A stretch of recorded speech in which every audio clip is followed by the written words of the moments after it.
안녕하세요. 법무법인 리엠파트너스 이승재 변호사입니다. 네, 안녕하세요. 유수정 변호사입니다. 최근 병력법 위반 사건에 연루돼서 저희 법인으로 상담을 주시는 분들이 늘어나고 있습니다. 아무래도 유명 방송인들이 병력법 위반 사건에 연루된 사례가 언론에 집중적으로 보도되면서 수사당국에서도 병력법 위반 혐의가 있는 피의자들을 적극적으로 수사하고 있는 것으로 보입니다.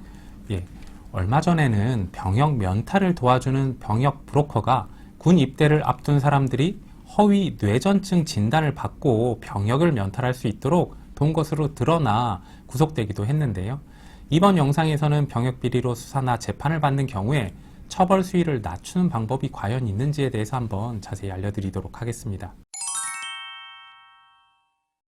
병력법은 처벌 수위가 매우 높은 법률 중에 하나입니다. 보통 형사 처벌을 정하고 있는 벌칙 조항은 사안이 경미한 경우에 벌금형 처벌을 받을 수 있도록 벌금형 규정도 함께 두고 있는 건데요.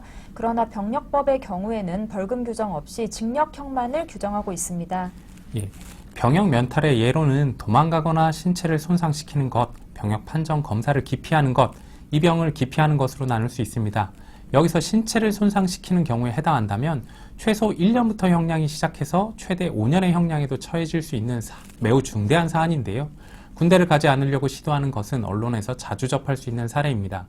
그러나 쉽게 접할 수 있는 사안이라 해서 형량이 낮은 건 아닙니다.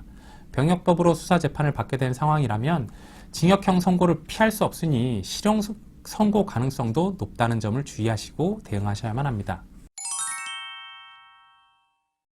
병력비리 컨설팅을 받아서 직접 병력 감면을 받은 상황이시라면 최대한 감형을 받을 수 있는 방법을 모색하셔야 할 겁니다.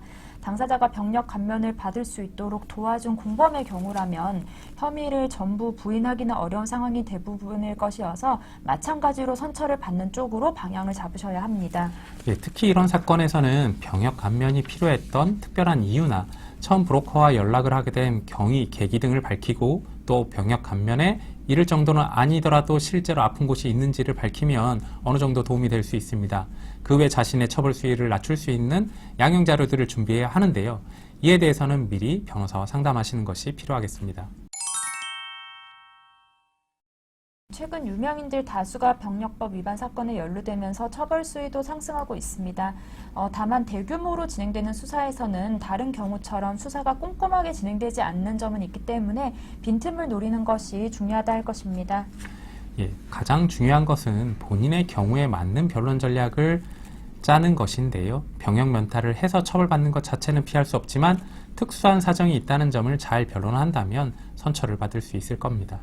지금까지 병력 면탈 사건에 연루된 경우 감형을 이끌어낼 수 있는 방법에 대해서 자세히 알아봤습니다. 예, 어떻게 해야지 선처를 받을 수 있는지 구체적인 방법에 대해서는 형사 전문 변호사와 상담을 받아보시면 자세히 안내받으실 수 있을 것입니다. 오늘 영상 도움되셨길 바라고요. 구독과 좋아요도 부탁드릴게요. 감사합니다.